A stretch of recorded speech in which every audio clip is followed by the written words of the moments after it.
Chers frères et sœurs en Christ Jésus, en ce 20e dimanche, nous crions vers Dieu de toutes nos forces pour la guérison.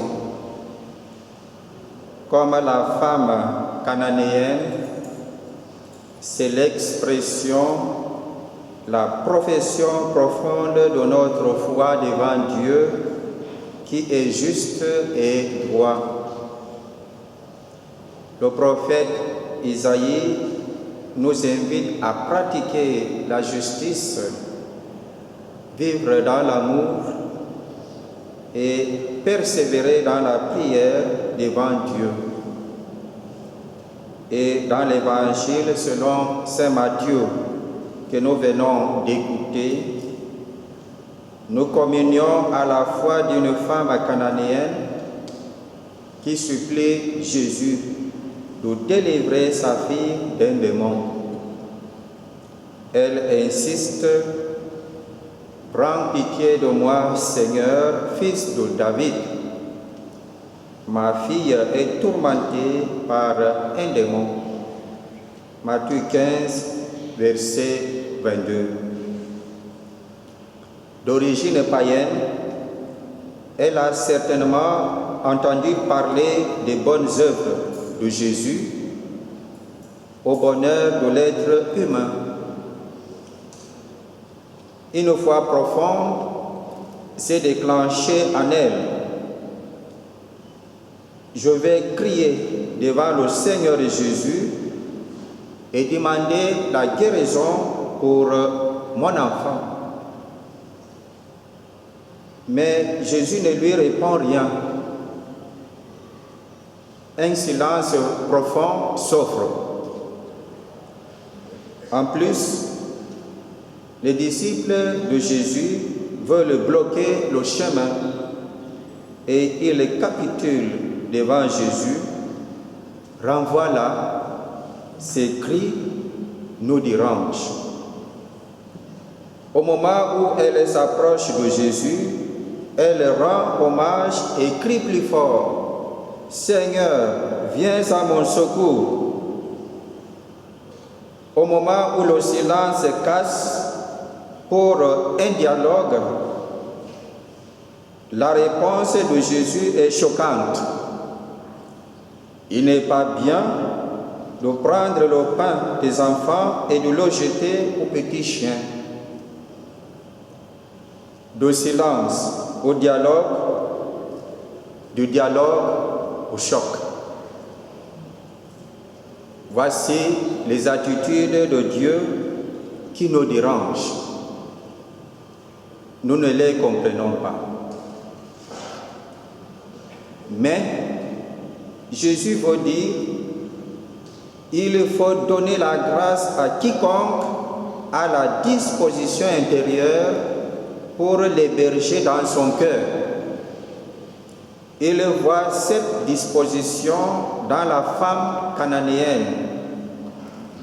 Jésus, de par son silence, ne méprise pas la cananéenne. Il lui donne le temps de mûrir. Et dans son dialogue avec elle, Jésus voit en elle un trésor que ses disciples ne voient pas. Ce trésor, c'est une foi sans pareil. Jésus bouscule la femme pour faire sortir le meilleur d'elle-même. Il ne met pas sa foi à l'épreuve. Non. Au contraire, il veut que la dite foi rayonne. Jésus, pain de vie, source de toute guérison et pour tous. Il est pour la femme en face de lui. Personne devant lui n'est ni inférieur ni supérieur. Nous sommes tous pareils devant lui. La Cananéenne semble avoir tout compris. elle ne se fâche pas. Elle confirme même ce que Jésus dit. Oui, Seigneur. Une manière de dire, c'est vrai, Seigneur, ce que tu dis. C'est comme pour dire à Jésus, moi aussi, je suis ton chien, ta créature, sortie bonne d'entre tes saintes mains. Prends-moi en grâce, Seigneur, mon maître.